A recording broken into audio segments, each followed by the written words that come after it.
There's cobwebs everywhere. There's actually part numbers with the corresponding screws. We got this whole, whatever was left of this methanol out. This monstrosity of a turbocharger. All right, guys, welcome back to the channel. So today we are back to work on the 2022 Toyota Supra A91 CF edition, guys. And today is a rather beautiful day, so luckily it's not too chilly today.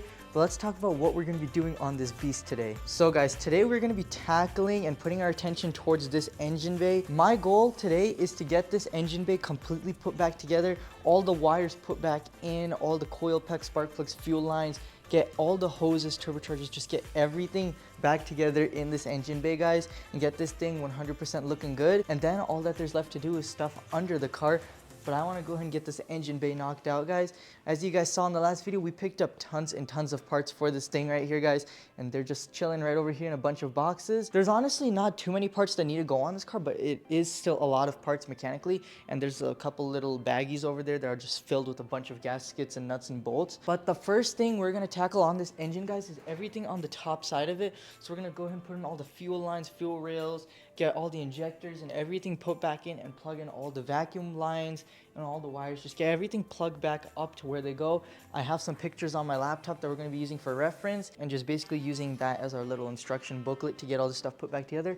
After that's all done, guys, we're going to go ahead and put the turbocharger and all the lines for that. And then this engine is essentially put back together, and it's pretty much ready for fluids. The only thing left after that is to put the fuel pump in under the car and the exhaust and maybe a few other things here and there under the car.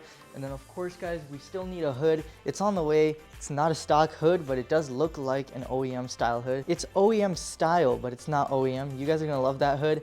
I had to get some arrow catch latches for it, so that's a little bit of a hint. If you guys don't know what arrow catch latches are, you will very soon in the next upcoming videos. We're gonna install those, and I'm gonna teach you guys everything that you need to know about those latches.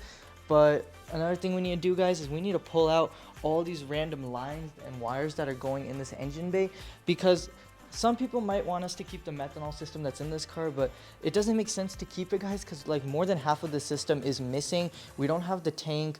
We don't even have the controller to control it or something, unless there is something on the odometer that looks like a tune. That might be the methanol gauge, or maybe it's a tune. I'm not too sure, honestly, what that is, guys. But it might be a tune, it might be a gauge for this. It could be either or it could be both. But yeah, guys, we don't even have a lot of stuff for that whole system there. So we're better off just taking it out. And we're going to build this car from scratch, because we don't even know how much work has been done to this engine, guys. So I'm just going to take it all off. So if we ever do want to do anything to this car in the future, we can just easily start from scratch and do it the way we want to. But for now, guys, we're going to take everything off. I think we're going to start off with taking out all those bad lines and everything that we need to take off this engine bay, and then we're going to start by working on the top of the engine. So let's just go ahead, guys, and start by taking out all those methanol lines and wires. So it should be pretty easy to take out these lines. I'm guessing what we need to do first is we need to take off the original throttle body and then take off this adapter piece right here. So we go ahead and take this adapter piece off, and then that should free up all these wires. We just cut these zip ties, take out all these wires, and then we got to just pull them back through the dashboard there. And then there's some other wires that we got to take out too. So basically all the wires that we need to take out for this system are just right here in this area. And then after that's done, guys, we can go ahead and tackle all this stuff and get all that stuff screwed in. So it seems like it should be pretty easy. Let's just go ahead and set up a time lapse and pull all this stuff out. It does look pretty cool though, but let's get rid of it.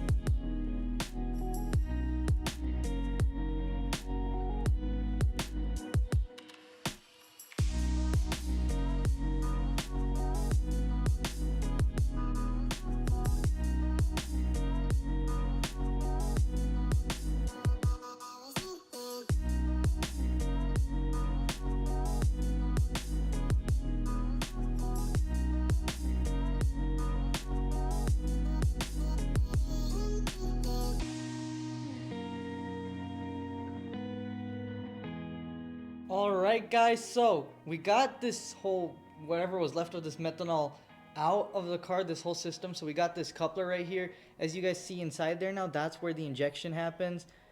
Right there. So there's the two red lines, and then right here is the two little squirters, I guess, that this kind of sprayed into the intake manifold to mix in with the air and fuel mixture. Makes the engine colder. Colder engine will go faster, I guess, in theory. So we got that all taken out, and then all the lines were a big old mess right here, all those couplers and everything. So we got all those couplers out. I got them back through into the firewall, and we're gonna take out all those wires and lines from the interior when we get to the interior. Right now we're just focusing on the engine bay because there's like a bunch of stuff all over this car that needs attention. So we're just gonna tackle each area. So first we're gonna do the engine, and then maybe we'll do the underside of the car, and then we'll move on to the interior, because the interior is literally just stripping all that wiring out of it and then replacing the sun visor because they broke it, somehow it broke. So we have a new sun visor, so we're gonna need to install one of those. But yeah, so now that everything's taken out of this engine bay, guys, now we can go ahead and get to work on putting everything back together, fixing some wires and covering those up with some nice harness tape, getting the coil packs back in, the fuel rails, the injectors. So let's go ahead. We're going to start on this side first. Go ahead and tackle all the vacuum lines first, and then we'll work on this side here because there's a little bit more that needs to be put back over here. So let's just turn the time lapse on, and then after we're done, I'll explain everything that's been done.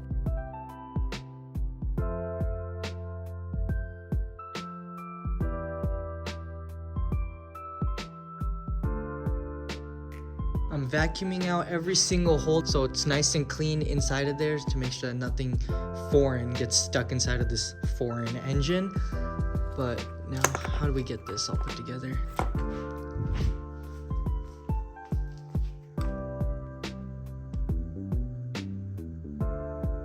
Ah, okay. I see.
The tape on the end of this connector here was all oily and deteriorating, so I replaced it. Alright guys, so I went ahead and I went to town on this engine, and guys, I basically got this entire thing put back together with essentially no instructions. All I had to go off of, well, it was instructions technically. I had pictures online, and then I had a bunch of diagrams from the dealership of all the components that I got. So those helped a ton. And then using those pictures there, if you guys look closely at some of these pictures here, there's actually part numbers with the corresponding screws and clips and things like that. So that helped me figure out which screws go in which location. But now guys, take a look at this engine because everything is basically plugged in. All there is now to plug in is just a bunch of lines for the turbocharger and a bunch of sensors and things for the turbocharger.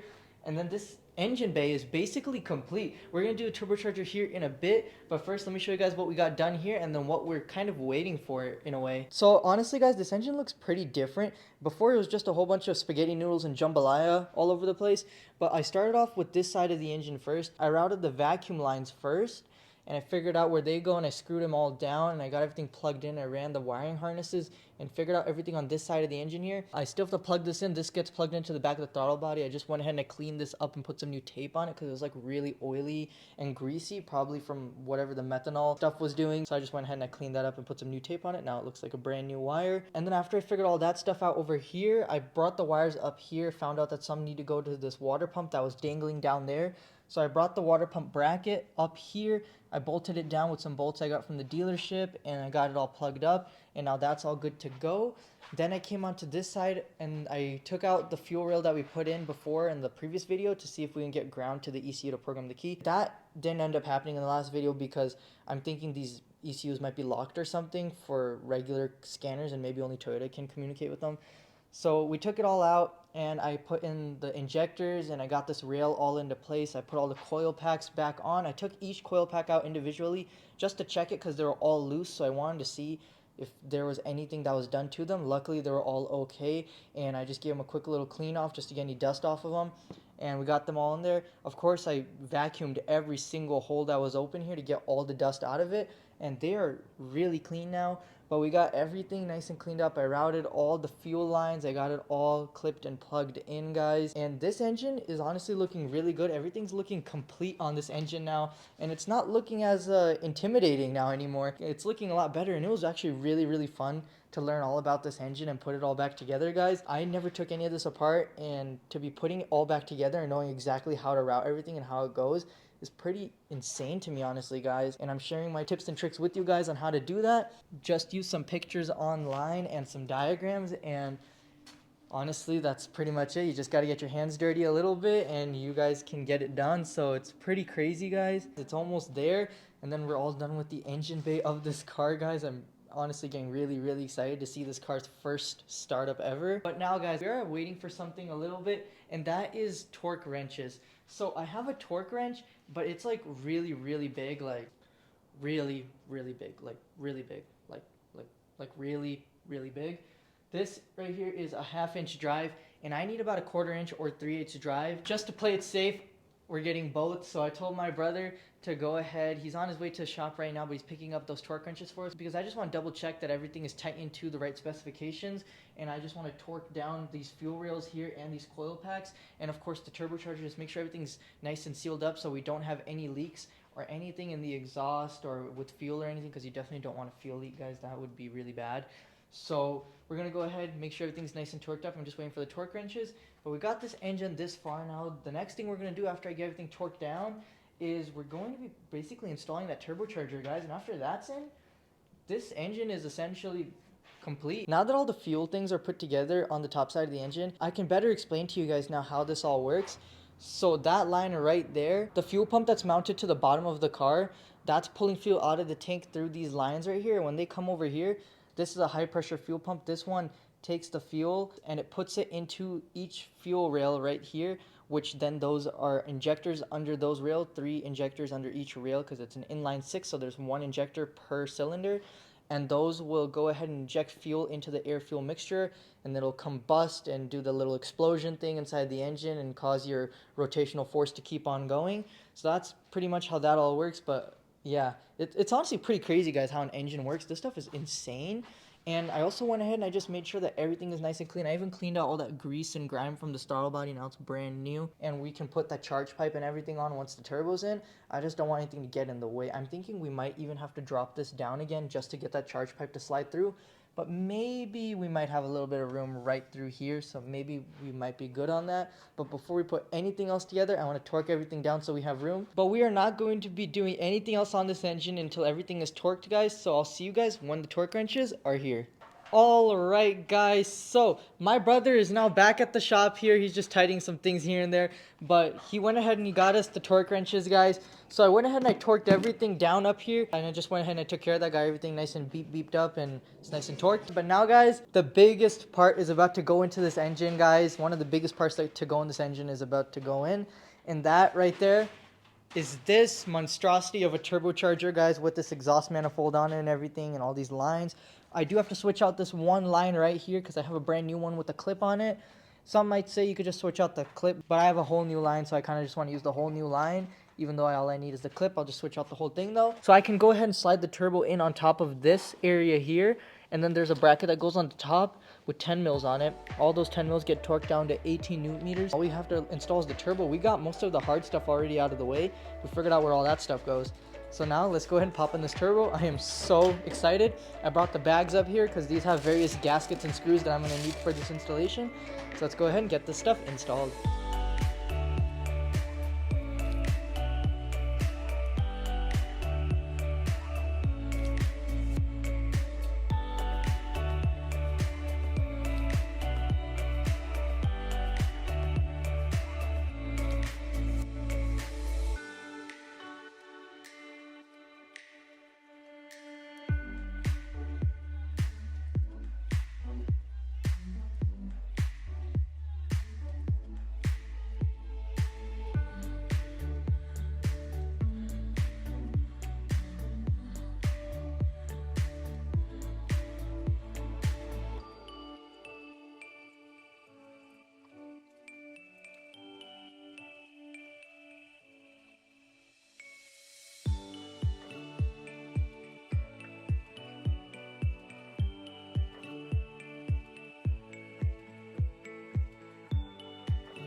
All right, guys, the engine is now put back together, guys. I'm honestly at a loss for words. I don't know how we pulled this off, but this engine is back together and every single wire is plugged in, every single ground is in, and all those bolts that we got from the dealership, bolts, clips, grommets, everything we got, everything fit up and we were not short of anything.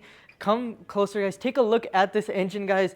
Look at everything, how everything just came together. So first we start on this side of the engine. We got all these evap lines in. Then we got all these fuel lines in. We routed all these wires, got everything clipped back in. We plugged it all in. We got our fuel lines in. We got everything torqued to spec and got everything nice and tight. Nothing is loose anymore. Everything is plugged in. Got the high pressure fuel pump with all of its lines connected.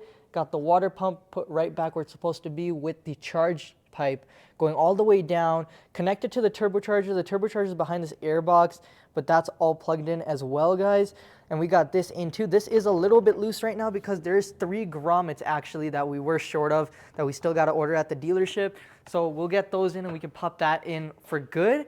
The only things left on this engine bay, guys, essentially you could just slap the engine cover on and you're done. There's really nothing else left on the top of this engine. The only thing you guys can see here is this wire's unplugged and this one. These ones right here are for the downpipe cat, kind of 2-in-1 situation going on with that downpipe and cat. So that gets plugged in right here and here. There's 2 cords on that. So we got those wires there for that. Then we have this wire right here for the washer fluid. This is where the hood's gonna be here, and that's where the washer jets are gonna go for the hood. So that's where that gets plugged into, and then the power cord for that is down in here. We got these covers on as well, guys, the strut brace. We got this whole thing tidied up and looking like an engine, guys. I do not doubt that you could probably, if it had a fuel pump, you could probably start this thing up and it'd probably run pretty good, but we still do have to put the cat on and tighten everything from the underside of the engine. So that means we got to put the fuel pump on, the exhaust, the cat, and we got it. There's like 3 bolts under the turbo on the backside with the oil lines for the turbo on the backside. We're gonna get all those from the underside of the car because they're super hard to get from here and they're easier to get from under there, guys. But we got all of this stuff in and it looks absolutely amazing, guys. And as you guys saw in the videos, before I put any component on this engine, I was vacuuming and cleaning out everything because this car, I have no idea how long it's been sitting for, but there's cobwebs everywhere on it. So the vacuum helped clean up all those cobwebs and I got everything nice and clean. And guys, another thing I was doing to help build that engine right there, I had a bunch of these diagrams from the dealership. So this helped me figure out like which parts I needed to put where. It showed me like part numbers. Like for example, on this diagram, it has the part number of the bolt that gets used. So I would just go and see this part number and then I'd find this part number written on a bag, and then that's the screw I would use on this component here. And then this would also help me figure out like where to put things and how to put them together, things like that. These get pretty in depth. Like this one will help us tomorrow when we go to screw in the cat. We can see that there's a gasket that goes in between it. So there's tons of diagrams for a bunch of components, even some for the front bumper because we have to put some screws on it in a bunch of areas and put our impact absorber bar foam thing back in there. So yeah, we got a bunch of diagrams for that stuff. And another thing that helped me was some pictures right here on some listings I found. So like I would just zoom in and I would look closely on it because because obviously guys, I had nothing to go off of when building this engine right here. I never took it apart. So I had to use as many resources as I could find. And thankfully it all worked out in the end and we got this thing put back together without really many issues, but now it's put back together, so we got it. But guys, that is gonna be all for today's video. Thank you so much for watching today's video. Guys, this car has came a long way in today's video. It's basically, it's one step closer to being able to hit the road again, guys. As far as the key goes, I do have an appointment at the dealership in a few days, and they told me that I can bring the car on a trailer. I have a pretty nifty idea on how we're gonna get it onto the trailer because the rear wheels are locked because the e-brake is on. So I do have a pretty nifty way to get it on the trailer, and then when it gets there, they told me that they'll program the key while it's on the trailer. However, the key that I have is a used one from eBay, and last time I programmed a used key, which was on the Hellcat, it actually did work. Some people say it works, some people say it doesn't. When I tried it, it worked. And Toyota says that they're going to give it a shot with that used key because we cannot get a new key at all. I have no idea what we're going to do if this doesn't work, guys, because I've tried everything and the dealership just cannot get a key for this thing. Apparently, they're like not in production. Just like how it was with the Camaro's wiring harness, it was like not in production. We had to special order it and it took like maybe 3-6 months, something like that to get in. But for this key, we special ordered it and they canceled our special order. So I have no idea what we're going to do to get that key if this doesn't work, guys. Hopefully that's not a problem we have to worry about. But guys, if you are loving the Supra build, then be sure to go down below, hit that like button. And while you're at it, there's a shiny red subscribe button that you should click. And guys, if you haven't already, I will have the Instagram account linked down below. There you will find sneak peeks, previews, and little cool nifty things that I post on that Instagram account. I'll have that link down below. Check it out and drop a follow if you do. But that is all for today's video, guys. Thank you so much for watching, and thank you so much for 1,000 subscribers, guys. It means a lot. But that is all for today's video, guys. Thank you so much for watching, and I'll see you all in the next one. Bye.